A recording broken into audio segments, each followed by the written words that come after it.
Monster Guys present a Yokai Podcast presentation, bringing to life, through short stories and informative discussion, the strange, the beautiful, the whimsical, and the mystery of Japanese yokai.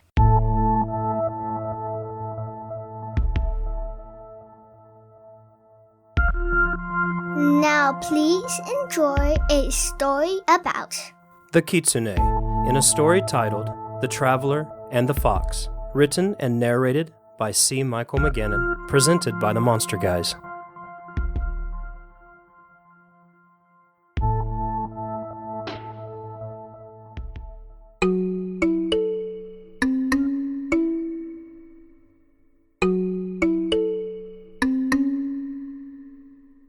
Maibara shuffled along the road, nearly stumbling, and feeling the weight of the summer sun's heat. He was ready to check into an inn and rest his weary feet, yet he still had hours to go on his journey, sadly. The sun scorched without reprieve this time of year. Even his wide-brimmed straw hat, which normally provided Maibara ample shade, felt as if it were hot enough to catch fire and finish the job of burning him alive. He reached for the flask tied to his side and found it dry as bone. A hole had appeared in the bottom of the container, a crack no doubt caused by the searing heat in this parched land. It probably had not helped that he had lost his footing and tumbled down a short cliff not long before, scattering his supplies and belongings across the rocky ground. Bah! Rotten luck, he muttered, wearily tossing the useless vessel into his pack. Stooping under a short bush, desperate for shade, he pulled out his map. Another day's journey remained to reach his destination. However, a smaller town where he could stop for supplies and rest from the heat was on the way. It was still a couple of hours away, at least. Maibara sighed, fanning himself rapidly, and willed himself to continue. Vexed as he was by the sun's heavy rays, he saw those rays begin to recede as the small town came into view. He breathed a little easier, though the air was still stifling and hot. His feet still begged for a break, yet he found himself standing tall again, renewed that an interlude in his journey was just ahead of him. Perhaps it was his renewed focus and determination that caused Maibara to notice a group of jeering men along the path to the small town. His curiosity got the better of him, and he looked to the center of their group, where a large man held a fox in the air by its tail. Maibara was shocked to see the creature kick and yelp, still alive. "What are you doing?" Maibara cried. "You idiot! You don't understand what you do." His walking stick in hand, the weary traveler swatted at the group of men. Now within striking distance, he noticed that they were well younger than he was, and a band of ruffians stirring their pot of trouble. They parted along the path easily enough for him to pass, a stupid look on each of their faces, at first unconcerned at the elder man. "What?" said the ringleader, unable to keep his words to himself as oft ruffians do. "You don't believe the old wives' tales, do you? Look at this pitiful thing. Helpless." The fox barked, swinging back and forth. "If it is helpless, why do you torment it so?" With those words, Maibara jabbed the man in the stomach with the point of his stick, surprising the entire group. The fox fell to the ground with a thud and cowered. "You crazy old." The loud young man balled up his fists and then stepped back, an evil smile dancing across his lips. He waved off the other members of his gang, nodding slowly. "Fine, then. I'll leave it alone for now. Come on, boys," he said as he turned to leave, his entourage following. Maibara found himself in an even more precarious situation than before, looking down at the creature before him. Foxes were notorious things, but he had taken responsibility for the creature the moment he brandished his stick in defense of the animal. It was his belief that foxes were not as pitiful and helpless as the group of hooligans had surmised. Tentatively, he bent and cradled the fox in his arms. The creature hissed and whined at him, but he kept moving, standing to look at the town. He would find an inn, then tend to the creature after. The fox looked up at him, its golden eyes relaying suspicion and reserve, but it didn't try to run when he bent down to pick it up. "I don't trust you either," Maibara thought, pulling it closer in his arms. He knew better than to say it aloud. No inn would allow Maibara a stay that night. He didn't blame them. Carrying that fox around did not make him the most appealing customer. He knew the risks, but he had taken responsibility and would see this through. "Look, I've tried to help you, and because of that, I've had nothing but trouble," said Mybera as he rolled out a mat near the city gate. He would sleep there for the night. "All I ask is that you don't eat me while I'm asleep. Me and my rotten luck. Guess not even your power can change that, huh?" In a strange motion, the fox seemed to throw back its head and laugh at the man. It limped next to his cot and curled up, the starchy fur stretched over its ribs, rising and falling fast. Weariness setting upon them both. As Mybera laid down, he watched it carefully, those tall pointy ears never sitting still for long. He slept fitfully at first, his fear of the fox feeding on his mind like a vampire, sending frightful images coursing through his dreams. After a time, the fatigue from the road overtook his mind and body, and he slept deeply. When Mybera woke, he was alone. He was relieved that his internal organs, and all of his limbs, were in the right places. But just the same, he was sad to see that the fox had left sometime in the night. Perhaps it was a young fox, not yet having gained knowledge or power like other spirits. Maybe, he thought, it had been a simple beast, and no work of the yokai world was at play here after all. Whatever the truth, Mybera was thankful to still be alive and well enough to continue his journey. He rose and readied himself quickly to depart, wanting to leave this town and journey to his destination before the sun threw down its fiery heat once more. A young woman scurried out of one of the nearby inns, calling to him. "Wait, sir, wait!" She walked to him quickly, a slight limp in her step. Mybera stopped, watching her. She held a parcel in one hand, a water bladder in the other. "Good morning to you." "Good morning. I saw what happened last night. No one would let you in." He waved it off. "I have slept in worse places." "I've brought these for your journey." "Well, thank you." He smiled, genuinely surprised, and now eager for lunch. She handed him both the parcel and the water, and he offered to pay her, which she refused. Politely, she ran off in a hurry, still limping. Probably doesn't want to get caught being out too long, Mybera thought. The air was more pleasant than the day before. A soft breeze had replaced yesterday's scorch, and the refreshed traveler was able to move at a quicker pace for it.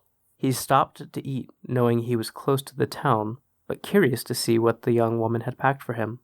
It wasn't the ordinary fare. Fish with rice and tofu. An unusually large helping of tofu. Still, he was grateful. While he was eating, a shifting color caught his eye, and he thought he saw a flash of red in the nearby bushes. Mybera rose to his feet quickly, fearful that a bandit or some wild animal was stalking him. But nothing happened, and when he went to investigate closer, there was nothing but the bushes lightly swaying in the breeze. Sometime in the early afternoon, Mybera saw the town he had been traveling to ahead. With the town now in sight, he yelped with glee, thinking there was no one around to share in his celebration. However, he stopped cold when he heard a shuffling sound behind him and chanced a look over his shoulder. He was being followed. There, on the road behind him, with crude weapons in their hands, was the gang of idiots that had tormented the fox. Immediately he understood. They had waited until he was out of their town to continue their game with him. "What rotten luck," he gasped, starting to run. But they were younger men and caught up with him fast. One of the larger men tackled him. "All right, old-timer." Mybera recognized the voice of the leader. "You stopped our fun yesterday, but that's okay. I want to hear more of your old wives' tales, and meanwhile we can have a little fun here. Drag him into the tree line." Mybera put up a fight, but they had already thrown his walking stick into the grass beside the path, leaving it behind. The leader punched him in the gut hard, and Mybera sagged, feeling his feet slide against the ground as they carried him forward. "So I heard you had a hard time sleeping last night," said the leader.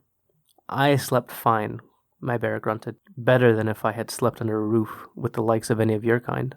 He received a kick in the back of the knees, one of the cronies laughing behind him. "You got that right."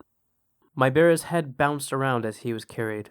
He saw one of the hooligans digging through his pack, discarding items onto the ground here or there. And then he saw it again, a flash of red. There in the trees. He was sure of it this time. As he was wondering to himself what else had been following him, he was shoved roughly against a tree, another fist landing in his gut. "Tell us a story, old-timer." A couple of the young men in the back scanned the tree line and kept watch on the path, making sure that they were alone. They soon lost interest in their watch and fixed their eyes to Mybera, greedily craving the violence to come. The leader continued, a smirk on his face as he punched Mybera in the jaw. Let's hear a story about foxes. Mybera spit out some blood, then gave the foolish young man a glare. His eyes widened for a moment as he saw what was now standing toward the back of their ilk, a red fox. But he quickly recovered his focus on the group, hoping that they would dismiss his expression as fear for the position he was in. He turned his attention fully to the leader.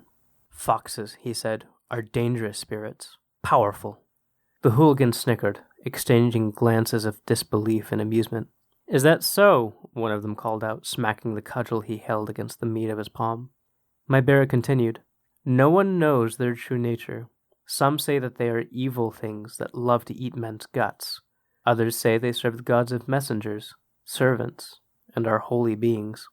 While not looking directly at the fox, he could see the being's form changing behind the gang. He tried not to shudder, continuing to spin the tale that now had the gang engrossed. Some say that the oldest of foxes know everything and are the wisest beings on earth. Legends tell that they can take the form of men and women to poison and destroy those who have fallen out of their favor. Entire families have been known to fall to ruin trying to please a fox and failing.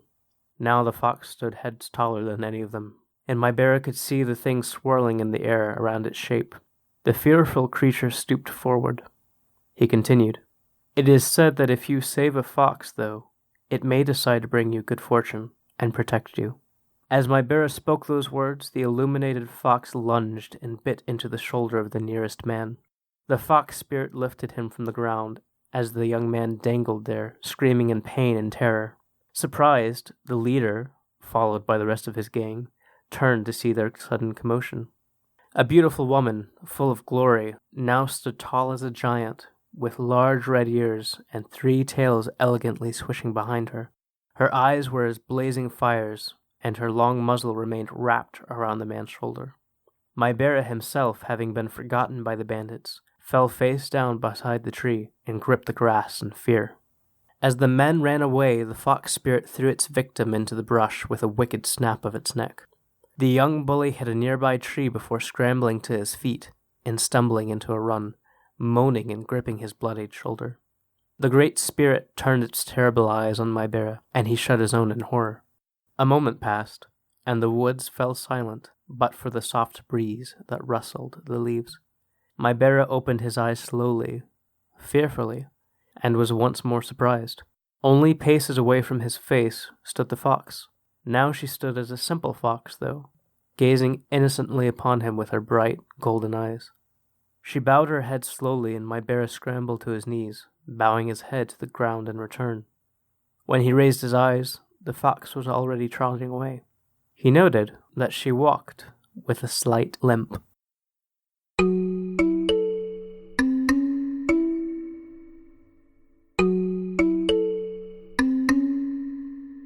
This is somewhat of an introductory story to the Kitsune. The Kitsune legend and mythology is vast and winding, could have multiple stories and never even get close to the amount of knowledge there is about the Kitsune, or the mystery for that matter. But a fun little story. The Kitsune, Michael, is one of your favorite monsters in mythology. One of my favorite in Japanese folklore, and one of my favorite globally, really. And you're right, it is something that you could go on for days and days and never actually lose information on. It's so ingrained in folklore that even today, there are many phrases, and we've talked about this in past episodes on the Monster Guys podcast, but there are phrases and sayings in modern day Japan that are based on Kitsune. So it's really ingrained in the culture. In this story, I think we tried to just give an overview. This is actually a pretty common formula in Japanese folklore where you see a fox, or in some stories it's a young girl that is kind of being bullied or